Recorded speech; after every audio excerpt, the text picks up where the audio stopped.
West of Zimbabwe Council tour of strategic places. My name is Professor Mashiri. I'm the tour guide and coordinator of the tour this morning. I will kindly request you to allow me to announce the way we will move, because we are already there on time. With your indulgence, Chairman, can I proceed? We have 2 minibuses outside, and so we will just divide ourselves conveniently. And then we will start with the library, where we will spend just 15 minutes to see interesting areas. The acting librarian will guide us accordingly. And from there we come to the Diamond Lecture Theatre, which is close by. And from Diamond Lecture Theatre we go to the HPC, the High Performance Computer, which is on our way as we go to the 6-story building and the Innovation Hub. And then from there I will be, guiding you accordingly. So if you don't mind, can I disturb your tea so that we can leave immediately? Thank you very much. We don't come here, do we? We come here right at the end of the tour for lunch.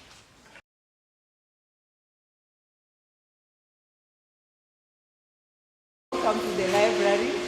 I'm Yokai Chimuka, the acting librarian, and my colleague Almayam Sikiwa, ICT manager.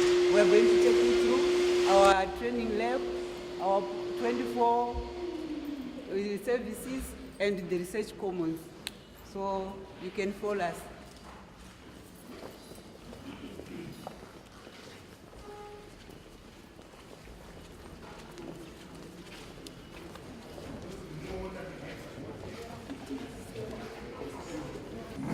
Our information literacy training lab, where we train our students on how to access e-resources. So currently we have MPhil and DPhil students who are being trained on reference management. These are from the faculties of health sciences and vet sciences who are here. Some are being trained at different labs around campus. So we have to go back. I think what is also important in addition to what she has said is the fact that for all freshmen, there's a mandatory course for information literacy, so that our students are equipped with the necessary skills to navigate the information resources on the internet. Freshmen only. But we also do training for the others. So we have to go out through the same way. But when you take us through this, just highlight your challenges in terms of physical space, resources, and how, more importantly, what you think ought to be done to improve the services that you provide. We are going down.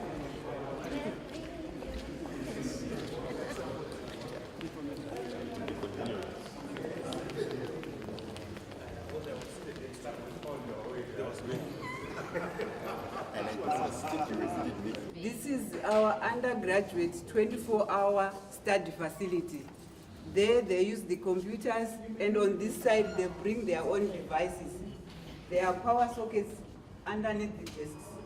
And on this section here, they can do collaborative learning. They can do their discussions. So we wish we could have bigger space for collaboration, because that's the trend for our students. So it's just limited. We wish we could have more space. So how many you see? There are 100 computers there, and here they can see 250. Is there a time limit to which one can sit on? On a computer, yes. During the normal working hours, they can use the computers for 3 hours. But after 4:30, it's free. 24. So it means that in a day, assuming that you are as efficient as you are, and as I know you to be, you can only have 800 students. 100, 8 hours. Yeah, there are some other facilities that will see as we go up, where we have more computers. Yeah. Okay. This, Chairman, was essentially designed for the evening, from 6 to 6. That's why it was called 24 hours. And what is also important to note is the fact that quite a number of our students, they are bringing their own laptops. In as much as we should be providing computers, we are also providing a wireless cloud so that those students, they can connect. That's why we are also providing power so that they can connect to the power sockets. So this is for postgraduate students, and they can use the computers which are here, and they can also bring their own devices. They can use the chairs around the corners. We do have the wireless access, so that students can actually buy it. It's a 24-hour facility. They could be here 24/7. So this computer center will use the service all faculty. These children have one final place. Hey, too serious.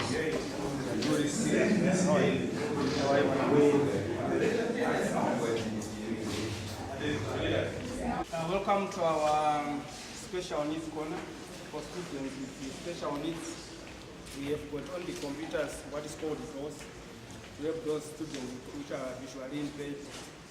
Then for students with low vision of this particular gadget, which they can actually go ahead and use to enlarge the text that is here so that they are readable. We also have a library dedicated for this, which is situated in the Faculty of Arts. We call it the Disability Resource Center Library, with the same gadgets for our users with special needs. Yeah, with more gadgets.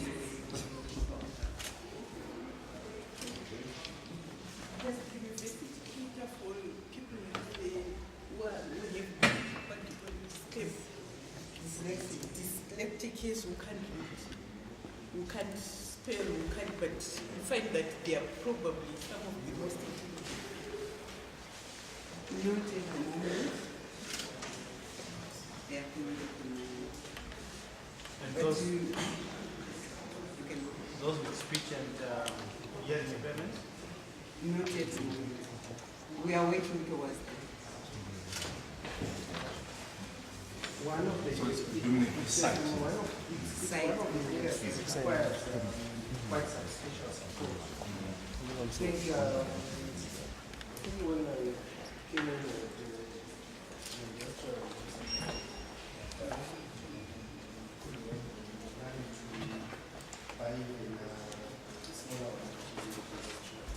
I think when we went out of it to try and solve that,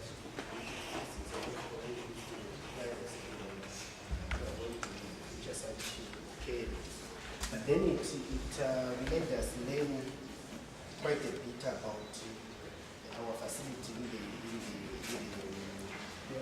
DRC.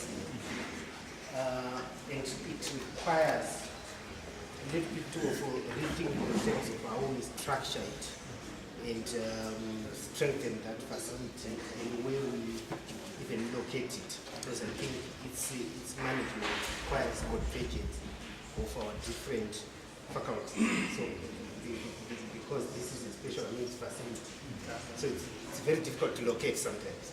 Currently it's located with the student affairs because of the possible convergence. But it requires disciplinary support from different angles or from different disciplines. That's what I'm calling it.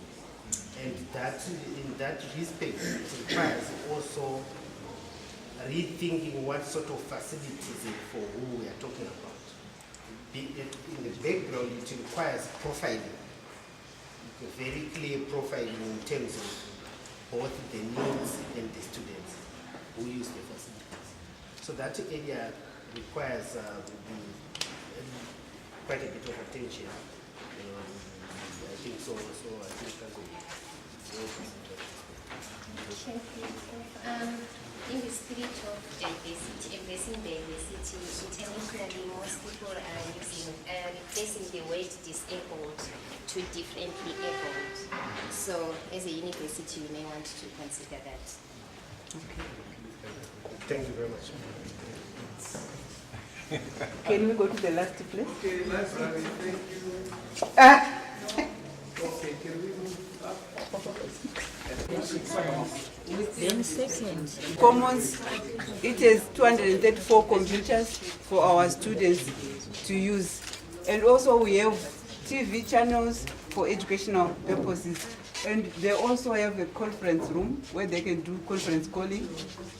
And where Prof. Chifamba is, there is also a room for collaboration. What is also important to note is the fact that during exam time, there's demand for reading spaces and also for accessing computers. We open this facility for 24 hours in addition to the 24-hour facilities that we have seen before. At the end of this, we have postgraduate computer lab and collaborative learning center. I will not take you there because Prof. Mashiruboni. But just to know that we have facilities for postgraduate also on the side. And as we go down, we also have our seminar room with state-of-the-art computer furniture. So we will not take you there for the sake of time.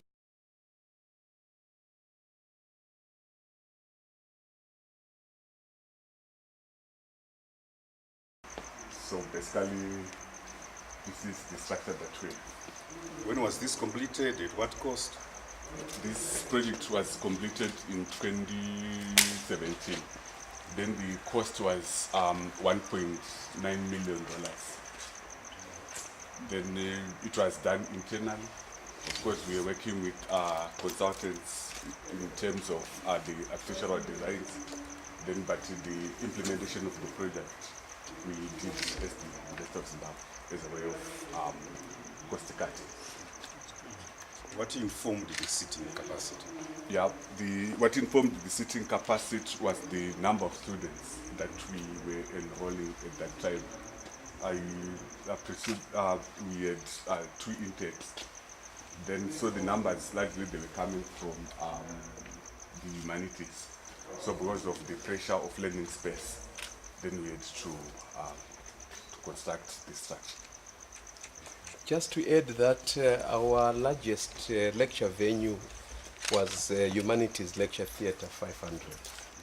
So we envisaged that with the increase in enrollment, we were going to eventually get to 1,000 because our largest classes are in social studies, particularly economics, politics and administration, etc. So fortunately, the largest class by last year was almost 600 plus, which means they can all fit in here. The diamond name is just convenient from the architectural shape, but it has nothing to do with us owning a mine. Although we wouldn't mind. You are refusing to own a mine. So unless there are any questions or you want to add something, Lisa, before we No, proceed. not now. I think I will say. In terms of the strategy and the envisaged growth in the student numbers, when do you think we will reach this 847 seating capacity? When will we require a bigger diamond? Well, I think this, from a planning point of view, the expectation was that by 2025, the enrollment for the university will have reached about almost 22 to 24,000. And so by then, we will definitely require a lecture theatre that is up to 800 or more. But as you are aware, with technology, it is not necessarily now the size of lecture theatres, because with technology, you can have a class being conducted for learners who are in various places, as long as there is an interface that they have with the tutor or the lecturer. And so the size does not matter anymore. And as you probably are aware, we are no more going for quantity as such, but we want now to balance the quality of educational facilities with the numbers and so on. Yeah, I just wanted to say the view about the classes getting big. They are big already. That 600, something, 700 in social studies. They are big already. But I just wanted to correct the perception that because of the double intake, the classes get bigger because they don't get combined necessarily. So I think that needs to be put into perspective. Each class stands on, each intake, they stand on their own. So that doesn't really quite make the justification. The justification is in the size of class that can be held at any one time per intake. And now, my thinking would be that with the kind of modern learning, we might be thinking of how we service programs. When we are servicing programs, students who do law can come from health, can come from environment, can come from, they will be championed by law faculty. But that law faculty will champion a multidisciplinary or multi-faculty team that comes together, learn about certain law courses, then disperse, go back to their own respective departments or faculties, where they now disengage and show that they are now legally literate, but they are not lawyers. The lawyers will go back to law. But the lawyers should also understand the disciplines in which they will have to operate. They have to understand environment if they want to be environmental lawyers. They have to understand agriculture and agrarian studies if they have to represent people who talk about land. The reason why land in Africa is a problem is that all lawyers are constitutional, procedural, family law, is there. So they would borrow their understanding in the other fields. We want to bridge that. And this would be the justification for having the large lecture theaters. Otherwise, ordinarily on the basis or the justification that was in the yesteryear, which is part of what he explained quite ably, is that now we can have very good teaching assistants, a very good lecturer who takes their time to develop a module. Once they do that, they can also beam that in different spaces. And for that, you still need space, but we may not need aggregated space. Then also, as we internationalize, we should anticipate that we get conferences held at the university, not in Crown Plaza, where the facilities are, and provide for those conferences. Providing for that requires large space. Providing those other 40 like we mentioned, people need breakaway rooms in most of these conferences, parallel rooms in most of the conferences. Such facilities should be available within the university if planned well. And then we deepen our ICT support services to go with that. So I just thought I would give that perspective. On the back side, also through you, Chairman, you could also look at which other institutions have got bigger theaters or centers like this, so that when you require bigger facilities, you use theirs instead of having to construct your own. Because internationally we have too many large buildings which are underutilized. You only get used twice, 3 times a year, and that's that. And you spend your time cleaning and the electricity and everything else that goes with it. A lot of infrastructure is being underutilized because we are not networking enough. Exactly. I don't know if this is archaic or not. We could actually on a TV channel where a lecture taught in the morning could be repeated and is managed from our ICT, but we think creatively around that. So you can repeat the course that was taught in the morning, and someone could just access it from the dormitory, even at home actually. As a child. Yes, also in thinking in those lines, we are using it internally, but you can also think of hiring. As, we do have so many people who come, we want to do conferencing, we want to use spaces like this, then it's another way of income generating. We have churches,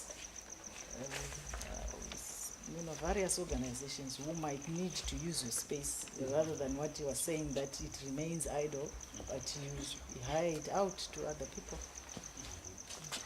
I think that's noted. I think, yeah.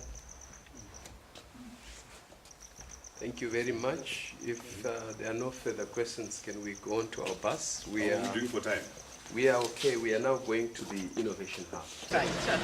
Then a few people can get the lesson and go inside. But let me. The concept behind the Innovation Hub is that faculties are our factories where things happen. This is why we are restructuring to get the programming happen, so that we have high chances of generating the necessary innovations, get breakthroughs, to get prototypes here. So if you like, this will be our high-end, those who do different things, engineering, we can say we have a high-end workshop here, where it's not for teaching, it's really for finalizing prototypes, getting the fine finish to compete globally in terms of the type of product you are trying to generate. So we will have two main sites. This is where you do your ICT technology development kind of thing, and that's why it's sometimes referred to as the dry section, that you don't have water in there and so on. And then you have this site, which is a mirror image of the same, with seminar rooms and so on, and laboratories, where you then get the wet chemistry kind of things happening. Those in health, those in agriculture, those in the other sciences, they can use this, and we can refer to that as the wet section, because the floors will be inevitably at some point wet.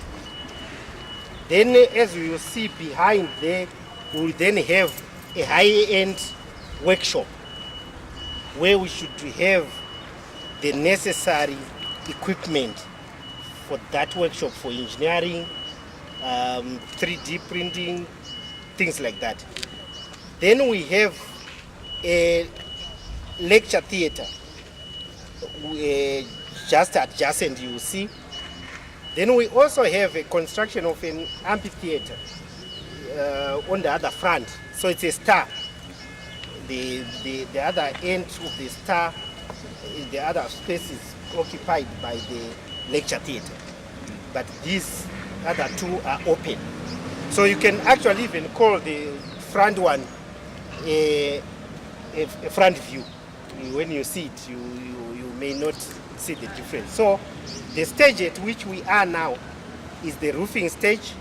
We have been held by cement, we have been held by our procurement procedures as we're transiting into the new procurement regulations. It slowed us down a bit, but now it picks up, which means we are now on course to procuring things appropriately. So with that, our bricks are now coming in, our aluminum frames to do the windows are now coming in, our roof is now coming in, the tiles are probably arriving today or tomorrow. So we expect that while we have been given this, we have been given a 100-day status by government, this facility. on a win-win basis with the ministry. And the deadline for us was 19th February from the office. But we think that 19th February we will have a good view.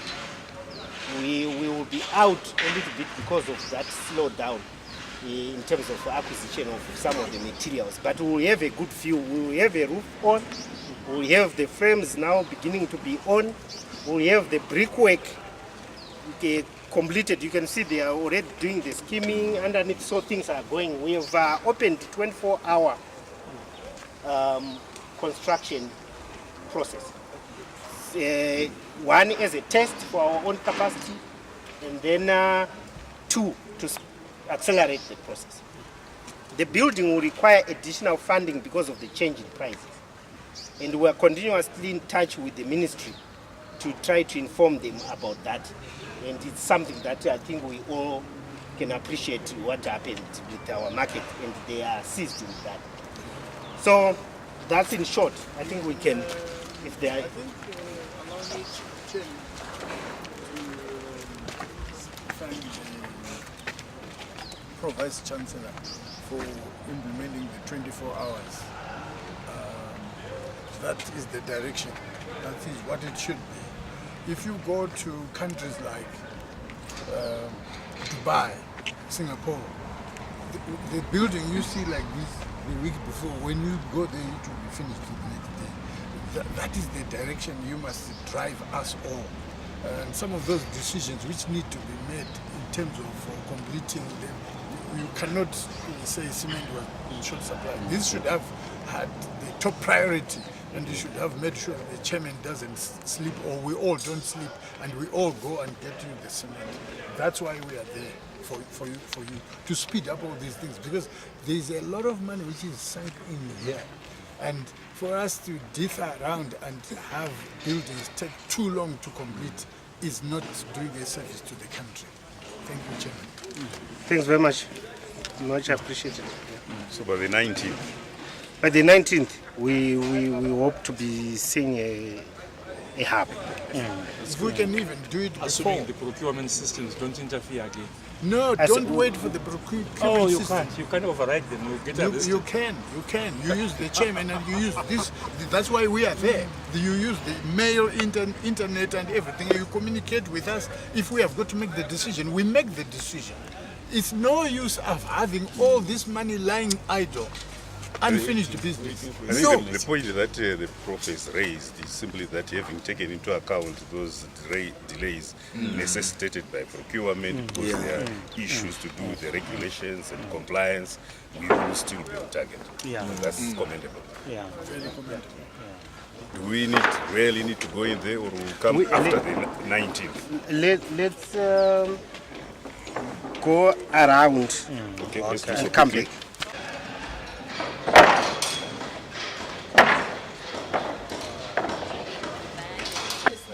I'm not inside. All right. Yeah. Oh, okay. I know what this one is.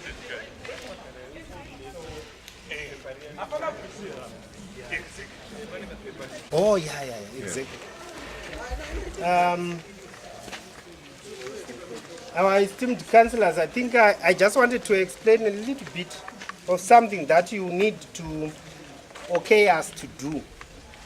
I'm poor in reporting, but maybe while it's still on course, it's better for me to explain.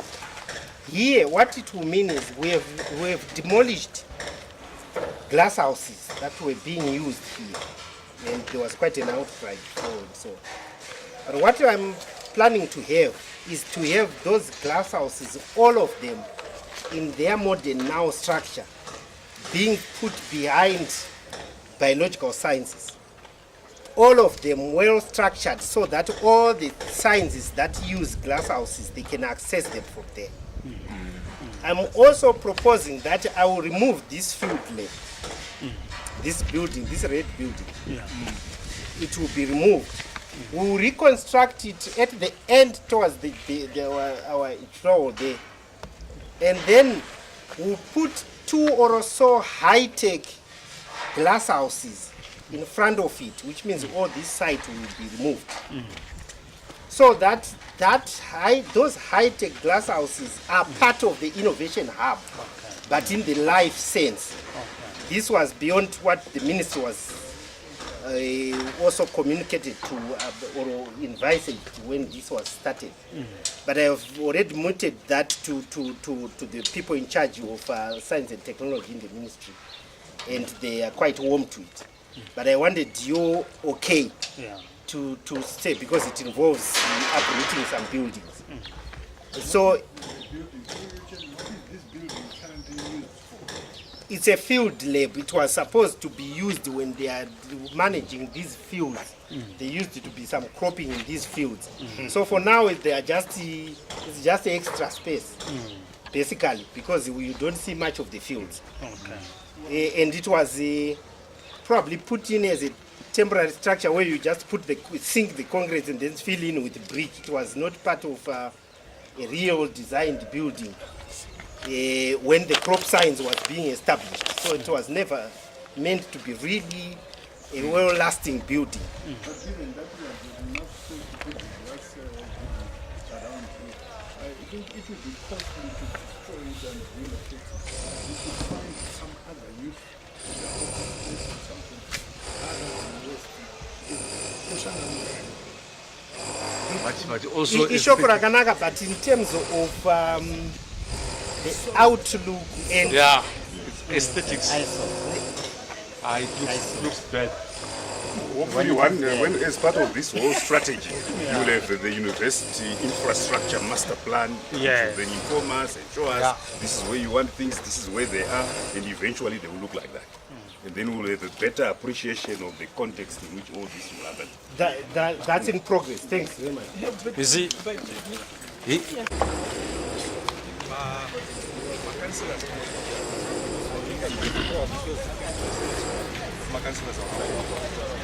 Invitations were given on this day as well. yeah, that's correct. So in terms of other Producing from day in there. Yes. Are you not using a umbrella? Usichashina ma timelines and it.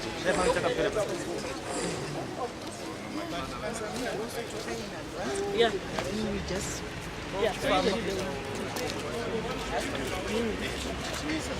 I think you get we have started.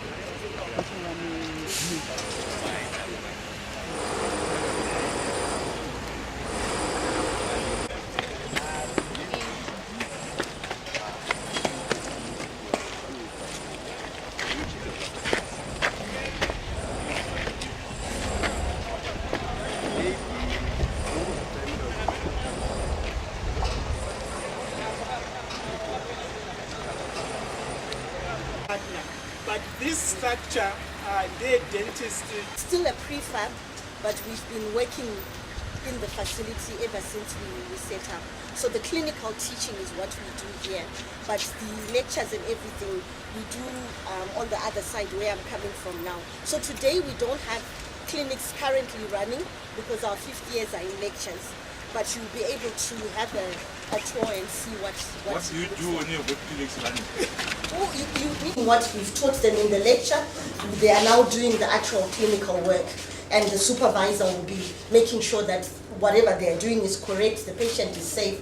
So on a normal clinical day, it's busy. The afternoon clinics we have specialist clinics that we run on Monday, Wednesdays, and Friday, whether or not the students are in session. Those ones, if you come on such a day, Pesa Babani Mpakazara, we are the only referral center in the country for maxillofacial trauma in the mouth, cancers in the mouth. We are the referral center. So it's very busy in the 3 afternoon clinics. But on a normal morning clinic with students, they will be treating patients. Yes. In terms of the equipment that you have here, where are we in terms of standards? As world standards, when we got this lot, at that time it was at par, even what private practices have. you'd see similar. But now we are behind because the technology keeps moving.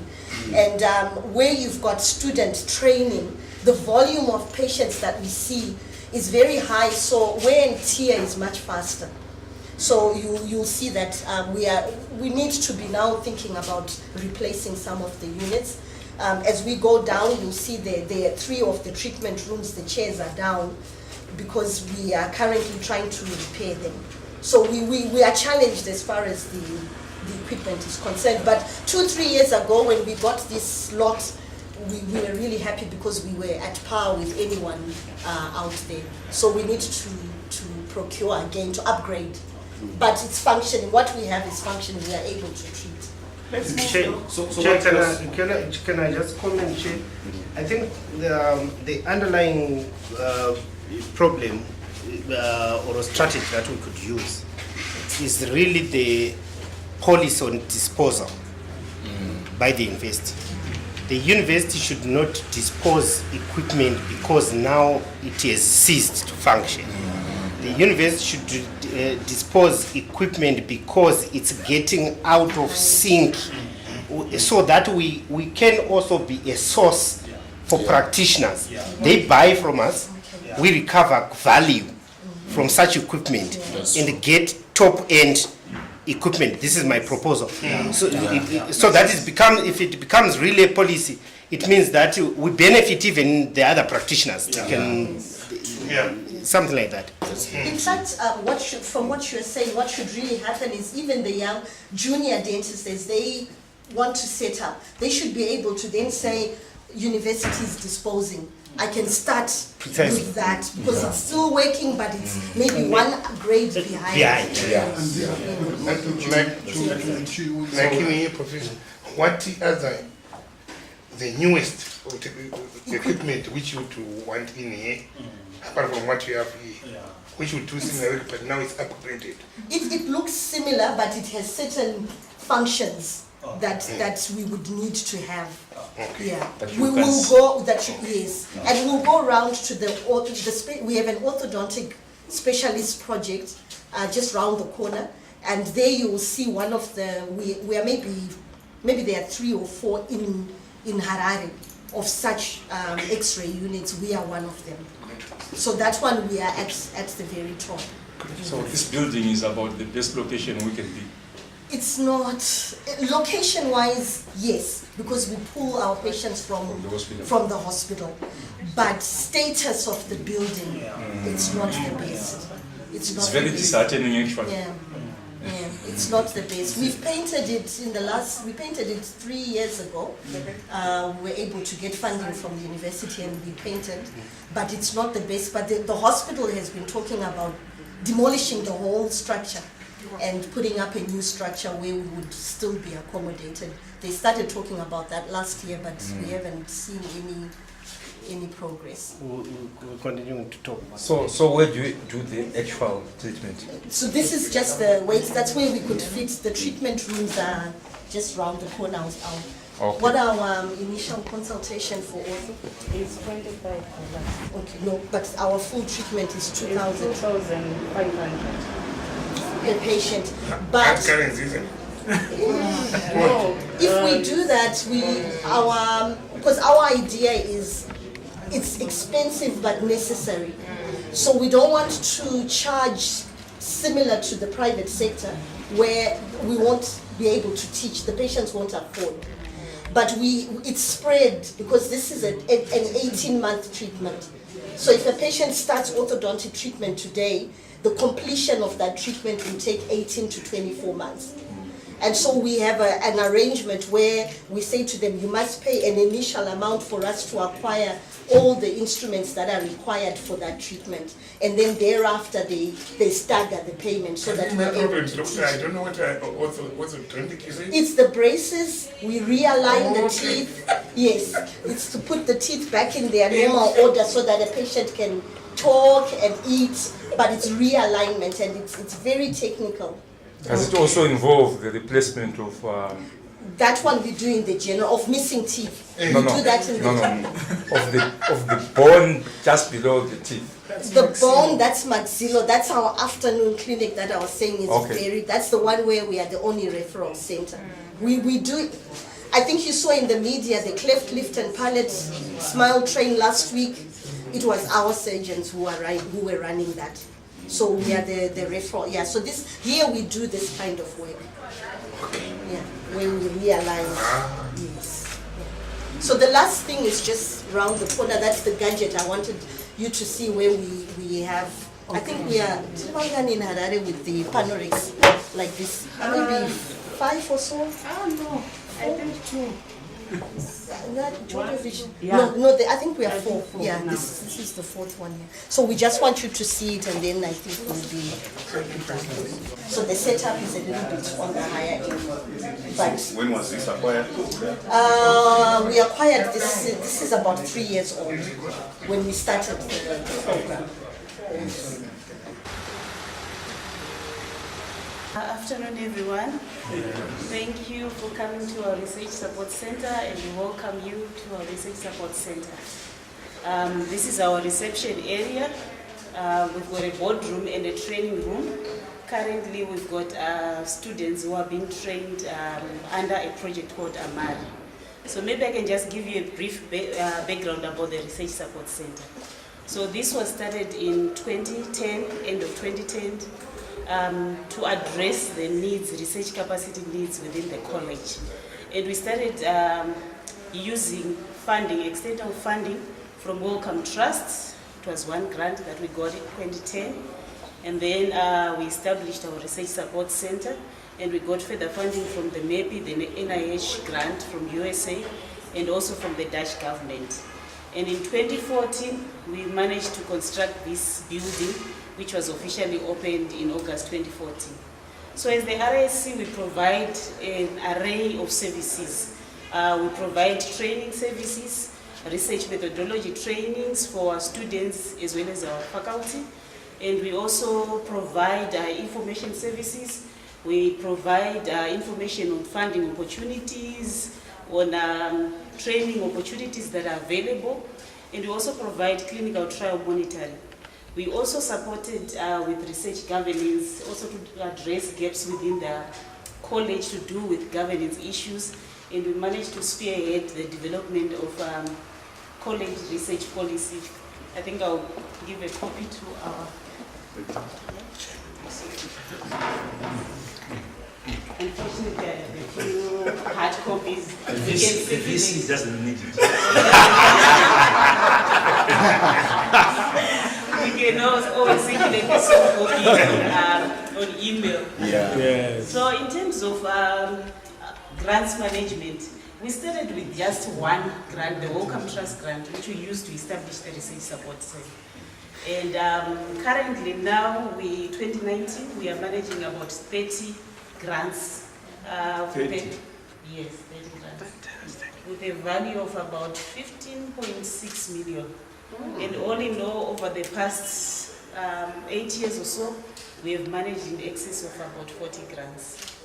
So we identify funding opportunities, and we distribute to our faculties. We know the faculty, their expertise, the areas of interest, and we go through with them to actually respond to these calls. And then if it's funded, and then we manage the grant for them. Start with replacing the dentist equipment. Well, yeah, so that's, we'll try and send you the electronic version of so that can be sent.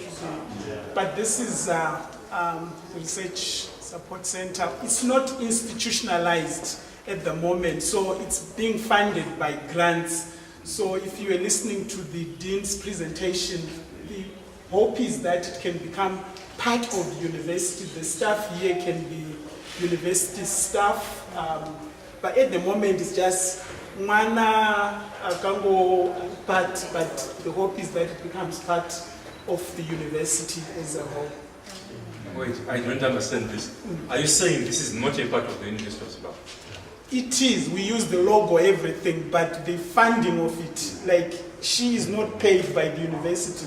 She's paid a certain section of my grants, our no identifier. So the dream of the college that is we become part of the university. All this stuff here becomes part of the university. Let me try to explain it another thing. The university is some very good scholars that can win grants. That's our copy. That's what we do best. But then, because we didn't have a fully fledged director that really manages the brains we have in the system, organizes, taps on it. This is the basis on which I say we can generate and grow the funding portfolio in research and innovation to really miniature the funding portfolio we get from fees and other services. Because that's a very big financial stream. I say that from a very good standing. I know what I've raised for the grants that I run with another government, this government, another university, this institution. It's exactly what they do. But then what it means is you employ an admin assistant, you employ a person who is running this, an officer to do this, but they become simply project staff. They don't become university staff. So what should we do as the university is to put up a structure that embraces them and rewards those who are able to do that, because they are our brain factories who bring money and account for every cent that comes into the university and account for every cost to pay those who are capable. Once we do that, it's mainstreamed. And this institution, I came when it was opening, I was with the executive then, is not mainstreamed because the structures would not allow that. The same as rewarding those who bring in the money. If you don't reward them and make a channel for rewarding them, what do? I make a grant. We have an example of a $5 million grant that was not allowed for one reason or for a reason that I don't know. But then what do? You know, I'm an academic, that's my business. It will still come through, but it will go out of the university. You understand what I'm saying? So there are many like that. I will simply go to him and say, can I lodge this man? They will say, oh, you are welcome. And we will even give you 10%. Things like that. So I think I rest my case. This is Thank you. This is something that we must give some additional thought to as we do this strategy and say, how do we have this across faculties, departments, institutionalized thinking for these opportunities so that we can tap into that. So it should be really grant, and then this will be a unit of a higher order. So this is a project at the moment? This is a project at the moment, or a coming together of like projects. It was painful. I mean, I also experienced a terrible thing. I got a grant. They also sent money for me to fly somewhere. Went into the university system. Then I wanted the money for an air ticket, and we're told it's not priority. So I had to ask. It was just painful. So some of these things we need to fix. So this is the college. I don't know where PVC is. We'll just walk across. You just see rehab, and if there's more time, we'll show you. But these are some of the centers where we use for training our students. With Marura hospitals, with university has buildings there which belong to the university, but in partnership with the Ministry of Health or Public Construction. They are ours. We need to make sure they look neat. And Vice Chancellor will tell you about other things to do with cars and all sorts of things, but we have places where we take our students for training. In other disciplines, it will be attachment, but this one we want them to go where the people are and learn.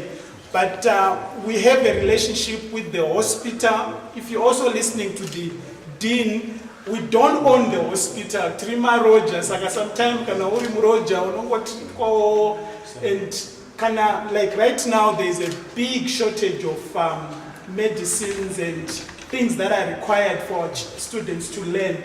So it becomes a big challenge. I was talking to one surgeon yesterday, actually, we can run almost surgeries every day, but we're only having 2 because my recovery rooms, actually, there is supposed to be 12, only 4 are functional. So those things affect teaching indirectly or directly, but we are there. It's a relationship which we need to work with the higher education. If higher education takes that, then it becomes a teaching hospital and everything gets geared towards teaching hospital.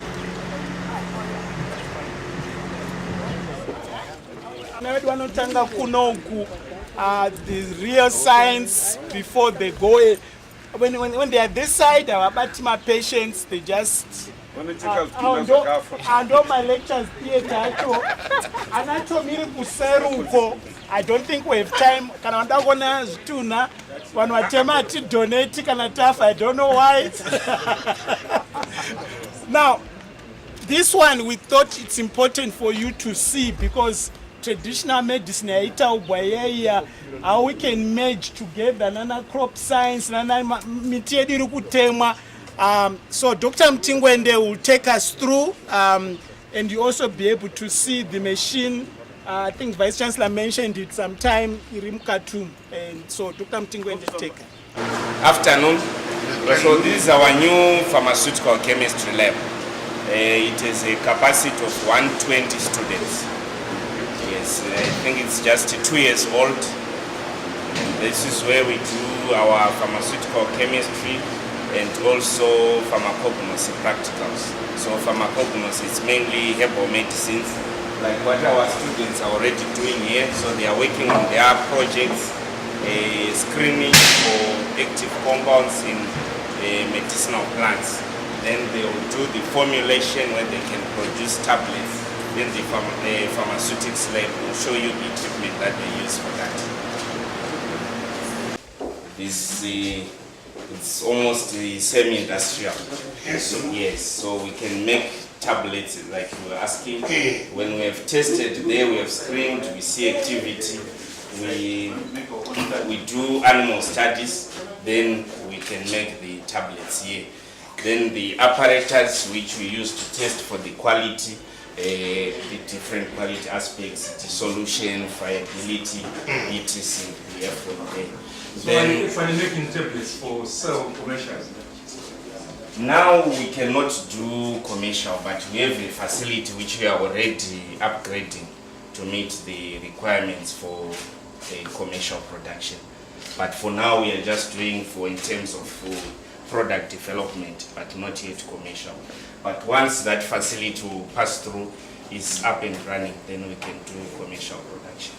I suppose you seek also information from these Chinese who do it in a, well, with so much in. Yeah, we have better plants and than the Chinese. We will use our own plants. Yes, okay. They are quite good. Good. So the opportunities for this unit pharmacy are big. They are just made. When that cholera outbreak happened, we just phoned the acting vice chancellor, and these guys in no time they'd come up with the hand sanitizers. Yeah. Excellent. So restricted the use of to the university. No, I mean we produce some for the DPP. Yes, donated outside. Donate to the council first. Yes, Prof. Pharmacy, chemistry, health chemistry. How are we set up with, say, biochemistry, with the other sort of departments? I can answer that, Prof. There As a university, we're so compartmentalized. This trend of groups and people working together is the right direction. So you'll find there is a piece of equipment in chemistry or in crop science or in medical laboratory sciences which other investigators don't know about. So the idea is to know an audit of where is what, which expertise do we have, how can we work together as groups. That's the But direction. with the chemistry, for us with chemistry and biochemistry and physiology, we are quite close. For example, our part ones, they do chemistry there. Then even our postgraduate training, we have 4 new master's programs. People in chemistry also give us expertise. We have access to their equipment. So we are working together in terms of industry. What about this working in? Because you are getting to product. How what's the collaboration? Yes, with FASIC, I think one of the councillors is in FASIC. We are also working with them, helping in terms of developing some of their products like detergents, etc. Yes, so we are working together. So I think we've started to implement that collaboration within the university. Let me just add to council that there's still a lot of work that needs to be done, not just in relation to the idea of research groups that we're introducing. That's fine, but in terms of drawing up and mapping our expertise and redeploying it well. I was interviewing yesterday for chemistry, and they have 5 lecturers in chemistry right now. For a possible establishment of 20, Prof was there. And I look at chemistry. We all used to go to chemistry together from all over. Right? When we go out, we don't look like we've done the same chemistry or something like that. But we were meeting to do chemistry in the same lecture room. When chemistry then was supposed to be big, we were few with the university, smaller intake then. But the university is growing. As it is growing, that department which should anchor, these are service subjects, they should anchor everybody who touches on chemistry. But they have 5 people. So you might think the university is big, you have had numbers and so on. I think they are critical areas of quality, critical areas of how we deploy that we need to look at, even in terms of staff development. This is why I'm suggesting to abolish the idea that only PhDs can be employed and so on. How do we then nurture the young one? We want them in. What we can then do is to have a kind of high level. The more PhDs we get in the system that way, it shows growth. But we cannot start from the top, because otherwise we lose it. We just don't have people. So, like, take physiology, which doctors, dentists, nurses, pharmacists, everybody needs to do. There are only 4 lecturers out of the 21 that are needed.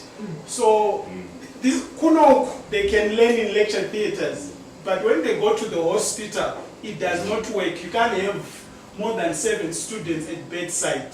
So, vacancy rate is in excess of 60%. In some disciplines like pathology, Professor Makunike, and that's not a good thing. Anyway, the next doc, Okay, so you can do liquid chromatography. So chromatography from that paper that you used to do in chemistry, science, A-level.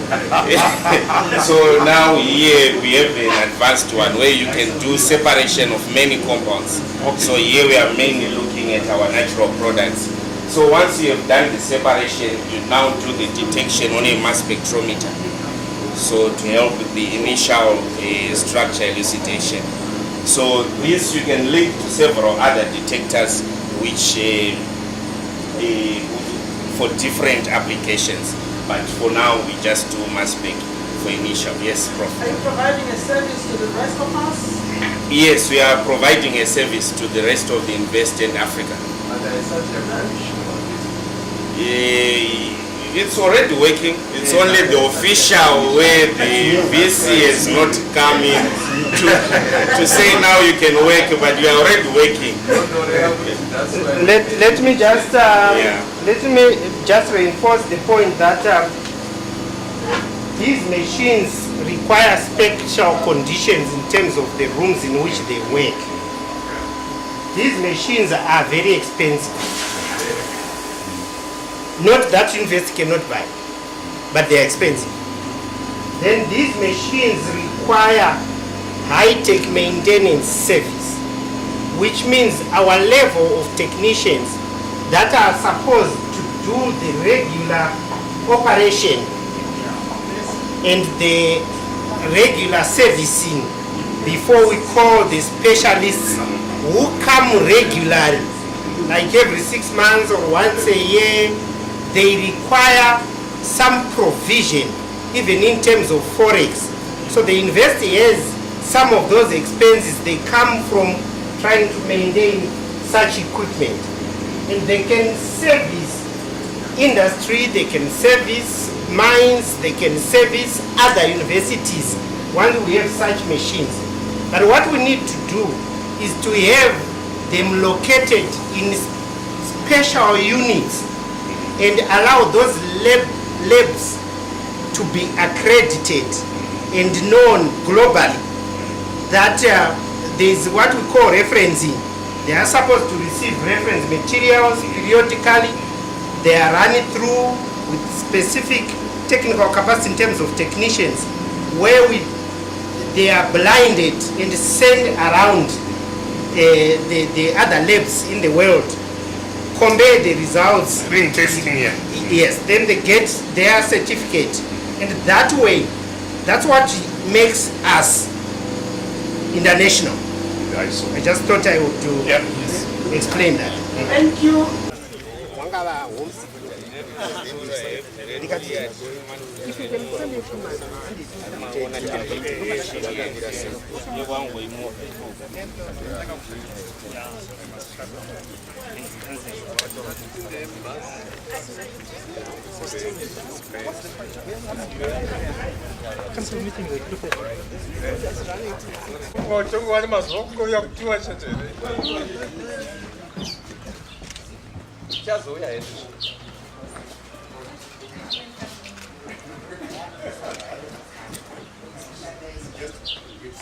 Good afternoon, ladies and gentlemen. My name is Kudzai Gurule.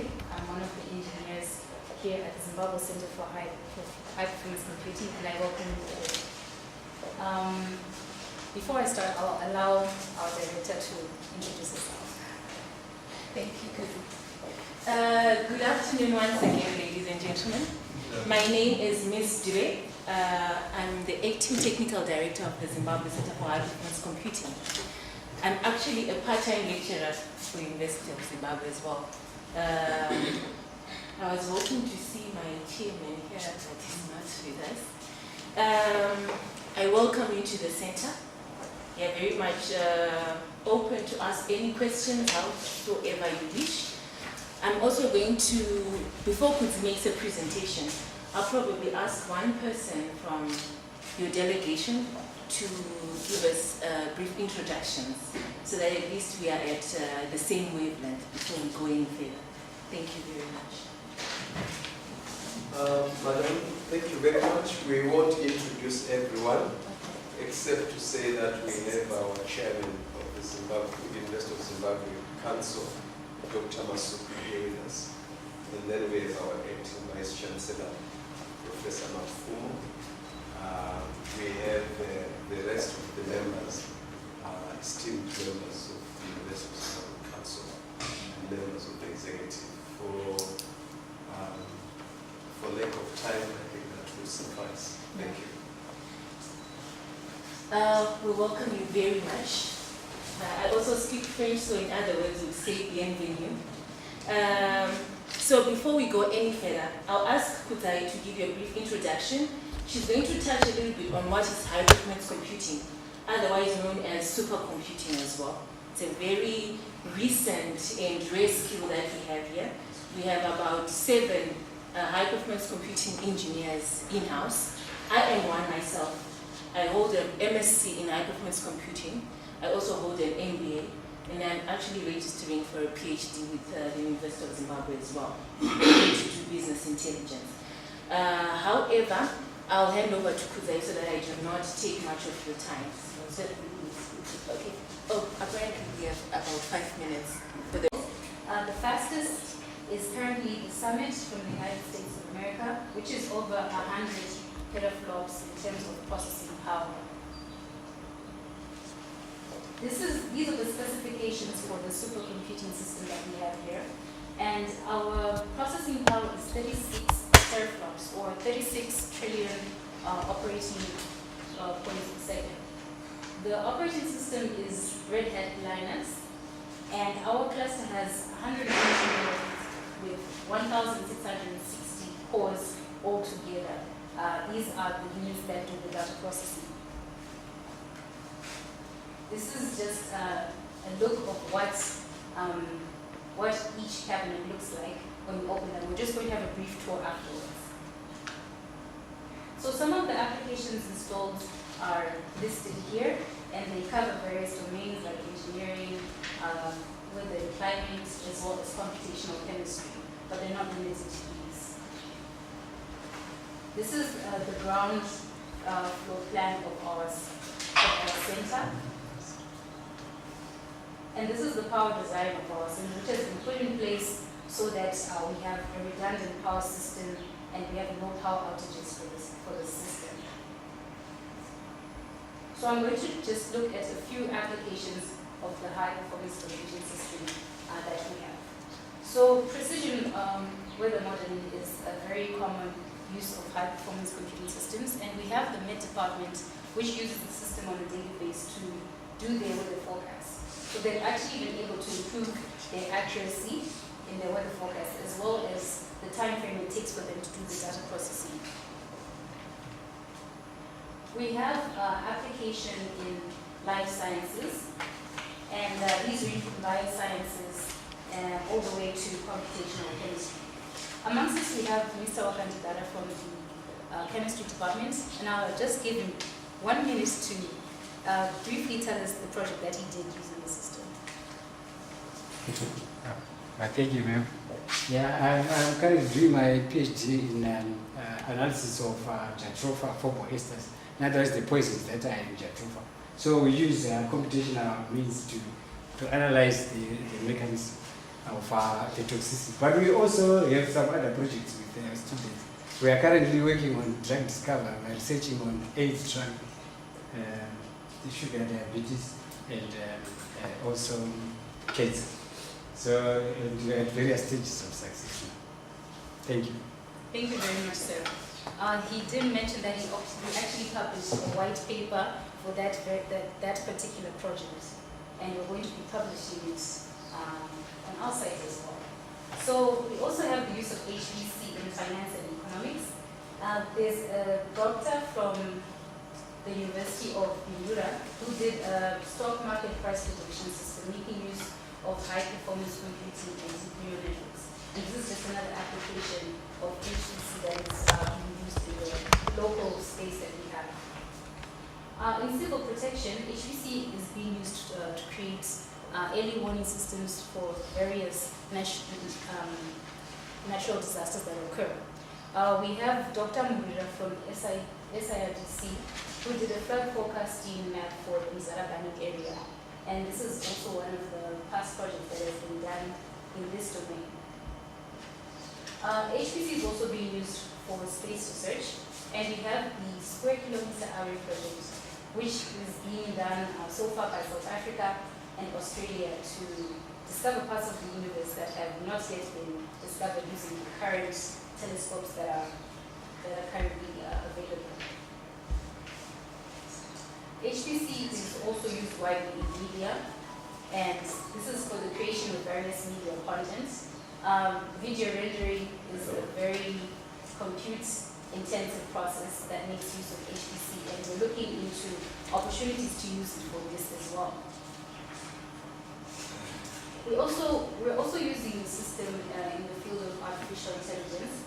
I mentioned the project that was done for deep neural networks in financial analytics, and we also have various projects that range from robotics as well as to high school students making use of AI under this domain.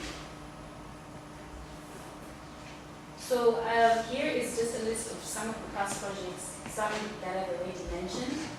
And there's also the phylogenetic analysis of HIV patients that was done by the AIDS department, and they made use of our system as well. We also have the first global robotics team, which was mentored here at the site.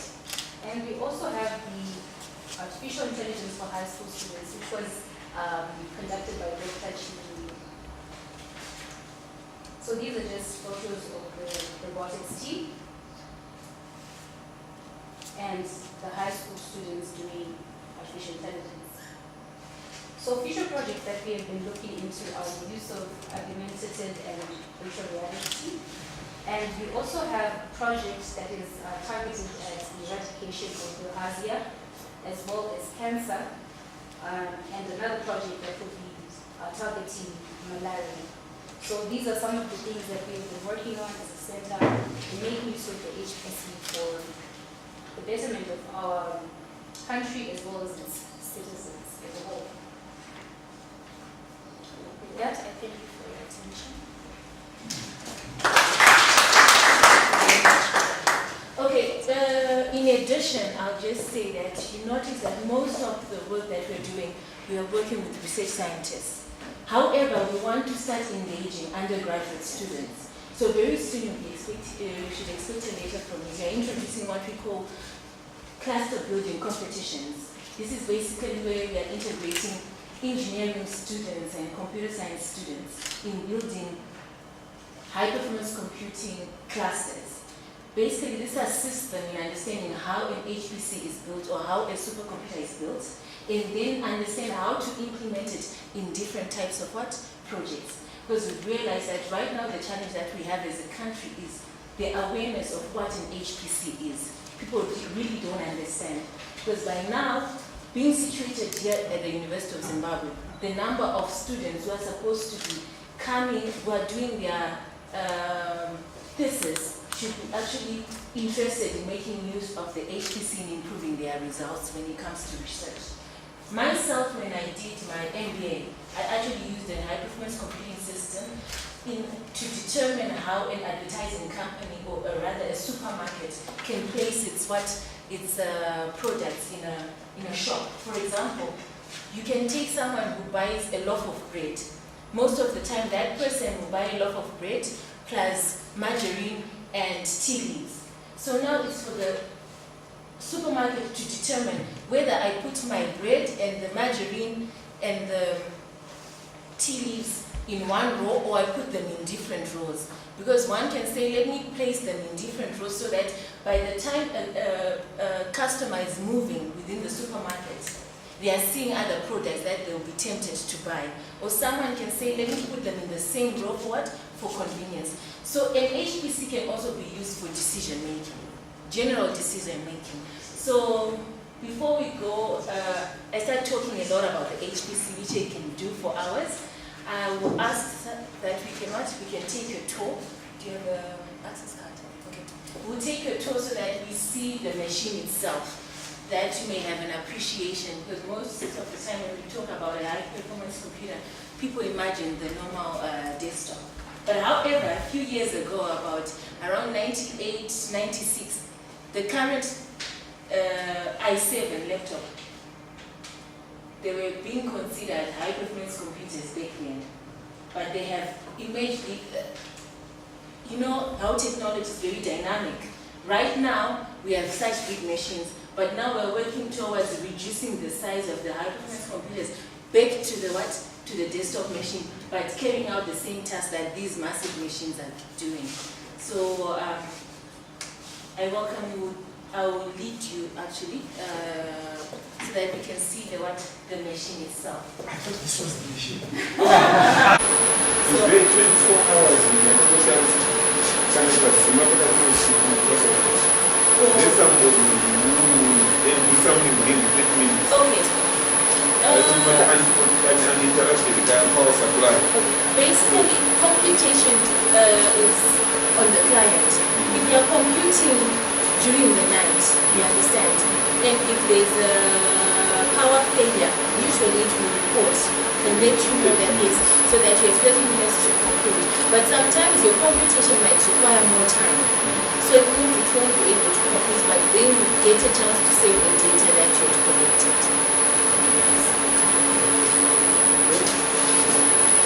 Wearing static jackets. Why?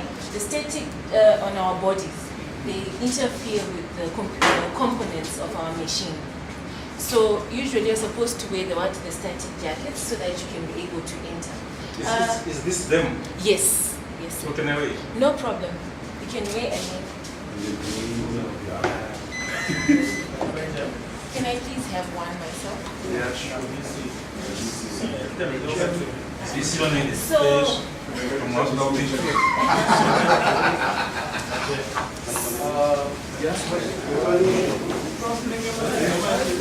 so basically what is happening is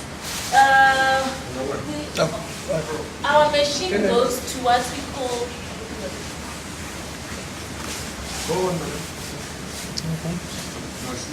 an Aramax, which is the maximum computing power of 36 teraflops. And this basically means teraflops. Basically, what does that mean?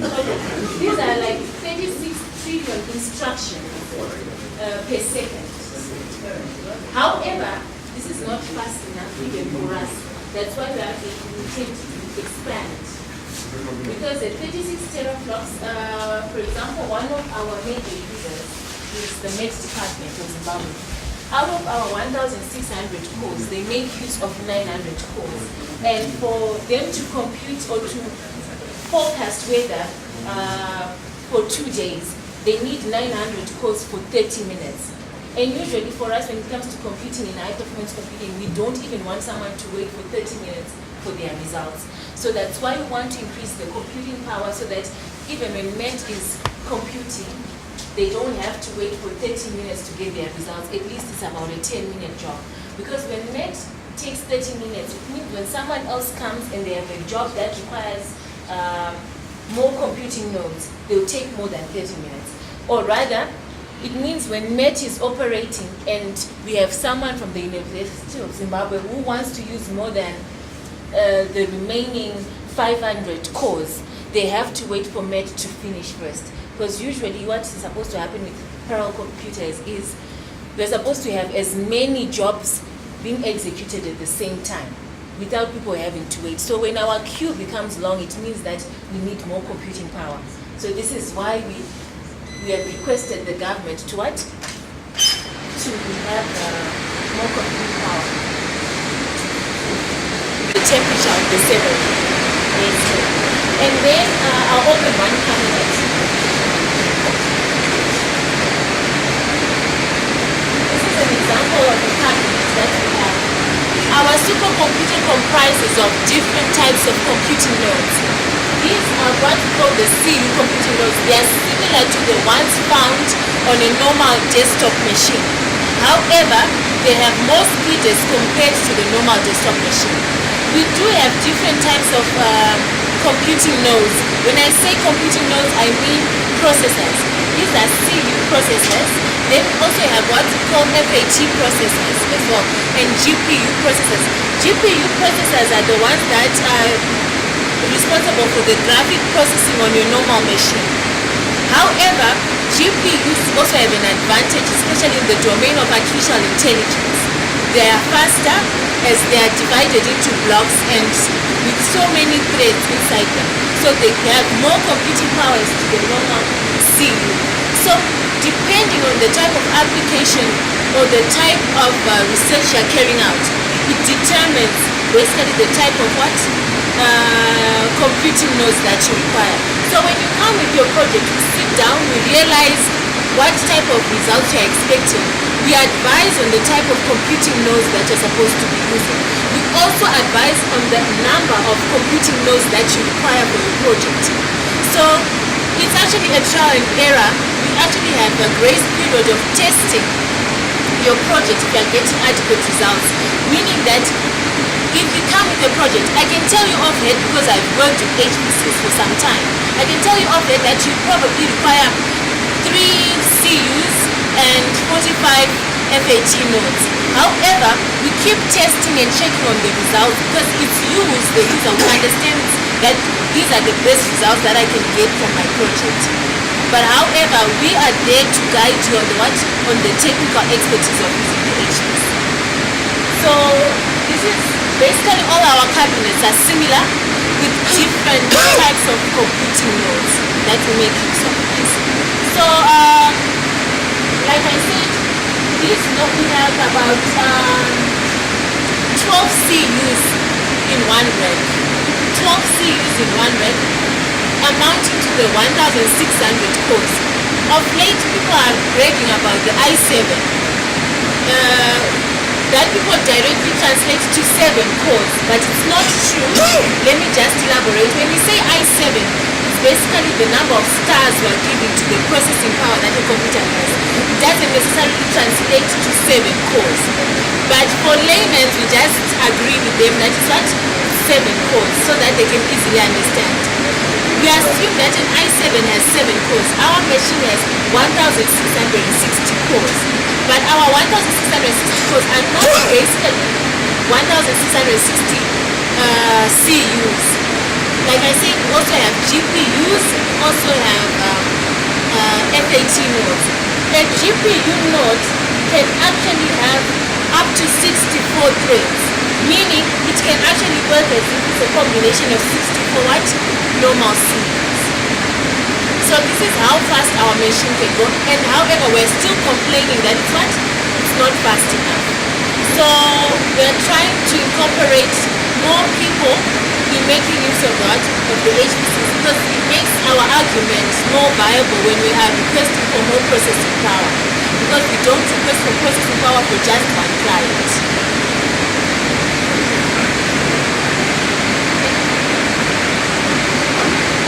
Get to 1 peta, and 1 peta, let me say, it's not fast enough even, but it's enough for us to compete with South Africa and Botswana right now, because we are trying to move from just being research facilitators to also generating revenue for the center itself to sustain our operations. Spend a bit of time with the prof. Definitely do that. Thank you so much. No, thank oldest facilities, together with Manfred, New Hall, and Kasondas. This facility, under normal circumstances, its capacity is 430, female students. But we have added 100 bunk beds just to mitigate or alleviate pressure in terms of accommodation for our female students. So we will give you an appreciation of a standard room with double occupancy and the intervention that we've done with 3 students. Janitor, just 10 minutes. Yeah. I'm sorry? We have 10 minutes. Oh, yeah. Where's, you can lead us. The one that we've put a bunk bed. I'm sure you can. Let's see. Yeah. I enjoy it. This is the standard, yeah. 10 student residencies. They can take 4,100. But with this intervention, we can take 6,200. 6,000. So a third of your enrollment. Yes. Most of our bunk beds are in complexes 1, 2, 3, and 4. That's where we have our junior students. This side, we have our senior students, together with Manfred, Kasonda's new hall and complex 5. Still call it new hall. Hey, they still call it new hall. When I came here in 86, it was called new hall. Remember, we used to have Bundu boys, although they were not boys. What we've also tried to do is to scatter the bunk beds across the facility to avoid congesting our ablution facilities. Yeah. So the complexes, are they able to take this increased number of students? They were already small when they were built. Yeah, small, but and originally or initially they were very unpopular. But now students are actually crying out for bunk beds everywhere. Rather than commute from exactly some unknown place. So this becomes a sleeping place. Yes, and our accommodation is also especially if very affordable compared to the inconveniences. It is the expenses, the inconveniences, and all our facilities have got Wi-Fi. So proximity to exactly. That's so true. So this unit will have its there's a dining, there's a recreation, a common room where students can sit, watch TV, and do some indoor recreation. They provide their own linen. We do provide linen. We provide sheets and blankets. Yeah. Is this empty? No, we don't have students at the moment. Yes, I They're know. on vacation. So this facilities at the moment is not occupied. There's nothing in here. Yeah, I just wanted to have a look in the Yeah, at the moment we don't storage have space. Yeah, we don't have students at the moment. But this is Okay, so the storage space is decent. This is your working space. Yes, and you're gonna have to keep your clothes in suitcases when you stay here. Yeah. That's why I'm you have to improvise. We also have locker rooms. okay, for additional. They're actually called box rooms. So what you do is you come, you empty, your boxes, and then you take the boxes to the box room, where you put your monarchs or your trunks, whatever it is, so that there's better aeration. Through Chair, since we are going back to the one intake, are we going to maintain this arrangement? Yeah, we still have a lot of pressure for accommodation. Okay. Yeah, the pressure for accommodation. The pressure for accommodation is real. Okay. So yeah. What's your like at 9,000 now? Who gets priority for accommodation, university accommodation?